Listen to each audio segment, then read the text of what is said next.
चलिए देखते हैं मध्यकालीन भारतीय इतिहास में घटित घटनाएं एवं उनकी तिथियां।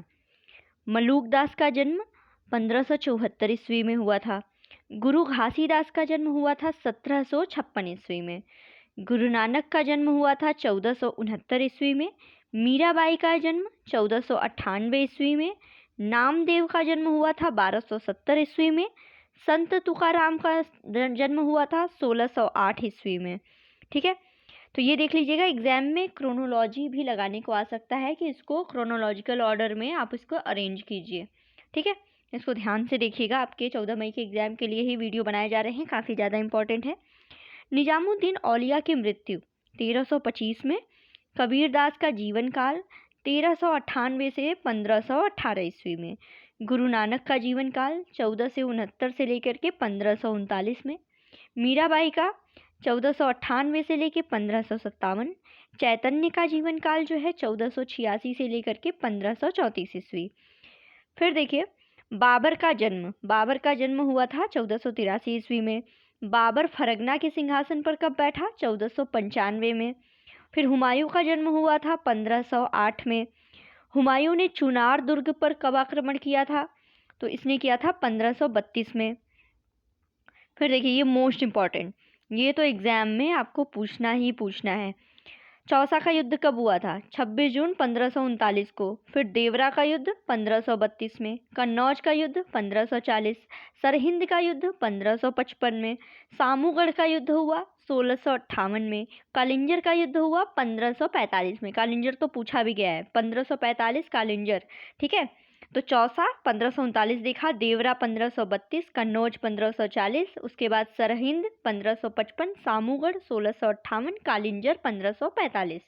ठीक है, अकबर का जन्म एवं मृत्यु। जन्म हुआ 1542 में, मृत्यु हुई 1605 में। अकबर का राज तिलक हुआ था 1556 में।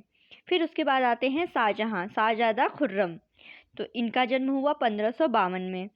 फिर औरंगजेब का पहला राज्याभिषेक जो दिल्ली में हुआ था, ये हुआ 31 जुलाई 1658 को, और वहीं दूसरा राज्याभिषेक इसका हुआ 15 जून 1659 को। फिर है धर्मत का युद्ध, ये भी परीक्षा में पूछा गया है। धर्मत का युद्ध हुआ 15 अप्रैल 1658 में। ठीक है, 15 अप्रैल 1658 में। फिर पुरंदर की संधि कब हुई? 1665 में। पुर्तगालियों द्वारा तंबाकू कब भारत लाया गया? जब पुर्तगाली भारत में आए, देखिए 1605 में। और ये देख लीजिएगा, तंबाकू जो है पुर्तगालियों के द्वारा लाया गया था भारत में। फिर है आपका जहांगीर का शासनकाल। जहांगीर का शासनकाल है 1605 से लेकर के 1628। मोहम्मद शाह का शासनकाल 1719 से 1748। बहादुर शाह द्वितीय जफर का शासनकाल है 1837 से 1857। वहीं गुरु गोविंद सिंह, जो कि सिखों के 10वें गुरु थे, इनका जन्म एवं मृत्यु 1666 में जन्म हुआ, 1708 में इनकी मृत्यु हो गई। शिवाजी का जन्म मृत्यु 1627 में शिवाजी का जन्म हुआ, 1680 में मृत्यु हो गई। शिवाजी का राज्याभिषेक 1674 में। बालाजी विश्वनाथ का शासनकाल कब से कब तक है? 1713 से लेकर के 1720 तक। बाजीराव प्रथम का शासनकाल 1720 से 1740। माधवराव का शासनकाल है 1761 से 1772। संभाजी, जो कि छत्रपति शिवाजी का ज्येष्ठ पुत्र था, उसका शासनकाल है 1680 से लेकर के 1689। राजा राम शिवाजी का द्वितीय पुत्र, इसका 1689 से लेकर 1700। और जो शिवाजी द्वितीय था, ये जो राजा राम थे उनका पुत्र था, यानी शिवाजी का पोता था, इसका शासनकाल है 1700 लेकर के 1708 तक। और छत्रपति साहू जी, जो कि संभाजी का पुत्र था, ये भी शिवाजी का पोता था, ये 1708 से लेकर के 1749। फिर है जो अम्बेर की राजकुमारी से अकबर का विवाह हुआ था 1562 में। और तुकारोई का युद्ध हुआ था 1575 में। मालवा पर मुगलों का आक्रमण हुआ था 1561 ईस्वी में। और उड़ीसा पर कर रानी की विजय हुई थी 1567-68 में।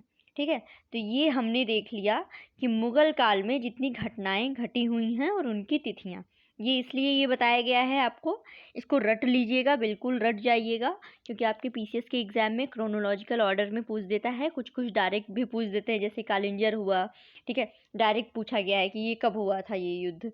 ठीक है, और क्रोनोलॉजिकल ऑर्डर में भी लगाने को दे सकता है। तो ऐसे ही इंपॉर्टेंट वीडियोज़ के लिए हमारे चैनल को सब्सक्राइब कीजिए। Thank you so much.